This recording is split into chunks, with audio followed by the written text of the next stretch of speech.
Okay, Monday, 14th of April 2025. So Adrian's daily vlog, sharing smart stuff men should know. Money Monday, Bitcoin and everything else. Bitcoin's DCA, dollar cost average trilemma. Not dilemma, but trilemma. So let's define our terms. Trilemma meaning three things, two of three things. You can have two, but not all three, or a situation that involves three different things at play. And dilemma, two, one of two or two different things at play. And DCA, dollar cost average, buying on a regular basis and acquiring more Bitcoin at a fixed intervals. Now, through a lot of strategizing and planning and pondering and balancing and thinking and simulating, the idea was how to acquire more Bitcoin over time. Oh, if only I wish I knew how to acquire Bitcoin. I don't know where, but I've heard people have been buying it. I've heard people have been buying it. But the question always came down to how to acquire it. Maybe we could do something clever with some loans and credit over here. Maybe we can do something interesting with options. Maybe we could do something over here with other stuff, all sorts of things, forward contracts, whatever else. And I realized, in the cleanest form, and after stripping away as much as possible and simplifying it, the easiest and most direct way was simple DCA at a regular basis. Interesting. Okay. It always came down to that. The easiest way. Why do all this risk? It just came down to that. But I noticed that these different strategies had a few things in common. Leverage, as in debt, third-party risk, self-custody or custodian, and scalability. Often they had two or three, one of three, things like that. There's always something holding it back from being a real, ideal, beautiful technique. And I thought, the simplest way is just DCA, a regular interval, discipline. So I noticed leverage and third-party risk and scalability. There's always something. Leverage, you can borrow the money, great. And in each factor, you've got third-party risk. So it's always someone else's balance sheet, someone else's business, someone else's decisions and actions. And scalability, you've done it, you've borrowed this, but how can you 10x it and borrow more? How can you do more and more? That was always the question as well. And then I saw an interesting tweet a week ago, something like that. And it said someone had spent $10 a day for 10 odd years. I don't know about 10 odd years or 8 years, I can't remember exactly, but a good amount of time to acquire it. I was thinking, that's beautiful, simple, very consistent. And that's important as well, consistency. Because these things are nice and complicated, but with complexity comes risk. So you build all this stack, you acquire all these Satoshis, and if only I knew how and where, If only knew how and where, then there's all this risk attached to it. And that's the interesting thing with life, because risk and reward generally are correlated. I don't think exactly. I'm pretty sure there are ways to get a lot of risk with minimal, a lot of reward with minimal risk. There's clever, nuanced ways. But as a rule of thumb, yes, you want to achieve and have and create more, then there's more downside to that. The range of possibilities increases. You want to achieve gold medal in the Olympics, then you have to have intense days and long hours and having a coach and training and dedication for years and years and years, things like that.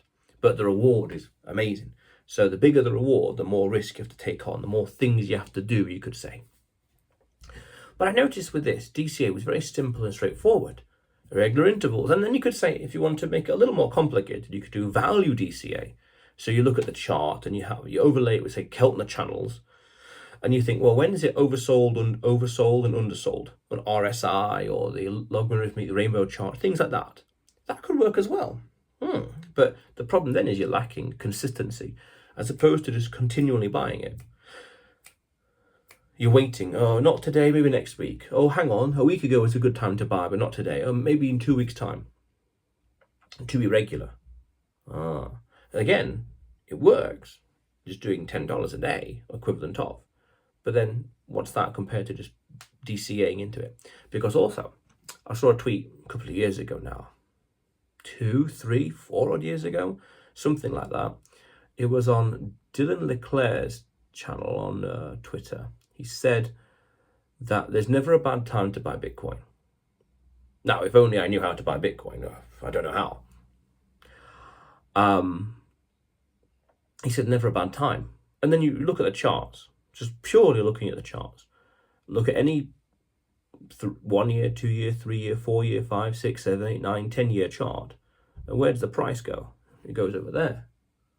Open over there. Right and where? You tell me. Now, what does that mean? So that indicates, mathematically speaking, the longer time horizon, the more patient you are, the more you're going to be in profit, let's say. So what does that mean? Then, speaking wise, there's no bad time to buy Bitcoin if you could add a caveat, if you're patient, if you've got the long-term horizon, meaning DCA. You could do fancy things with forward contracts and options and leverage and debt. Sure, by all means, again, range of possibilities. You take on loads of debt, the range of possibilities is greater. But then you do the Keltner channels and value dollar cost average, then, well, you're timing the market as opposed to being in the market. Again, we just looked at the charts, 4 year time, any 4 year chart, any 5 year chart, 10 year chart, up and to the where, you tell me. What does it matter if you bought it at 84.3 or 82.1 or 79.7? It's immaterial. Yes. Flat out, yes. So, yeah. However, there does seem to be a way to divide these things. The three risks: the leverage, third-party risk, and scalability, depending on the scale, system, tools, etc., like convertible debt. There seems to be a way that when you're dealing with such sophisticated financial tools that you're rewriting the game, essentially. Like with what strategy is doing. MicroStrategy, or I think, why not Strategy B? Because I saw the logo, Strategy, little b, so Strategy B. Okay. So they use convertible debt and corporate structure to leverage without personal risk. Okay. No piercing the corporate veil. Offload custody to a public company. Okay. And scale using cheap capital. So it seems like such an intense level of gravitational power that the laws of finance snap and something just changes. But the path's only available to certain boards and balance sheets. Most plebs don't get access to 0% loans. Interesting, that's an interesting caveat. And convertible notes.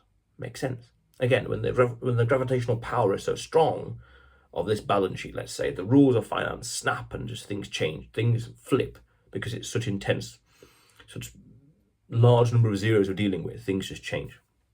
And that makes sense. So there's that over here, financial wizardry, let's say, nice little poetic phrase, wizardry. And for the rest of the plebs, let's say, I'm not too fond of that term, but the average person, the majority of people, let's say, DCA might indeed be the cleanest, simplest, softest, straightforward technique. Again, especially when you consider the charts on the 3 year, 4 year, 5, maybe even the 1 year, I guess. 10 year chart, up and to the where. Wow. What does that tell you? Long-term technique. Again, what matter does it? What does it matter if you buy it at this or that price today or yesterday or tomorrow? When in 2, 3, 4, 5, 10 years, it could be a lot where. You tell me. Wow, interesting. So maybe then DCA is indeed the simplest technique. Yeah. Now the question arises: where to get Bitcoin from? I have no idea where to get it from. Who knows? I don't know. I'm sure it's out there somewhere. I'll have to figure it out. But yeah, interesting. Very, very interesting. The maths adds up. Yeah. Because then it's the risk reward. This is something fundamental that I've come to realize as well. I realized this, and I want to do a video about this. I can't remember if I have or haven't. But you want to achieve something, the range of possibilities is greater. You want to achieve this great thing over here, like I said earlier. The range is wider and the risks are bigger. You want to, let's say, drive to London, let's say, to achieve this thing, where you're going to have the car risk, the weather risk, the road risk, the traffic risk, the time risk, all these different risks and the different shades of severity. It's going to take 2 hours, okay? But what if there's a big problem over here? What if? Versus staying at home. Well, it doesn't matter what traffic is like, staying at home and doing nothing. You want to acquire and do all these things, acquire all these satoshis, for example. You got to think about these things. do all these crazy things, options and forward contracts, whatever else, or keep it really simple, slow and steady, but consistent, but not risking third-party exposure, minimal scalability, no leverage. And each of those have pros and cons. Again, really fundamentally also depends on time horizon, patience, and personal strategy, personal technique, and personal risk appetite, as in what you're willing to do or not willing to do for whatever reason. Totally subjective, really. Yeah, wow. Well, fascinating, absolutely fascinating, beautiful. But otherwise, Adrian's daily vlog, sharing smart stuff men should know. Subscribe for more, and you will see me tomorrow.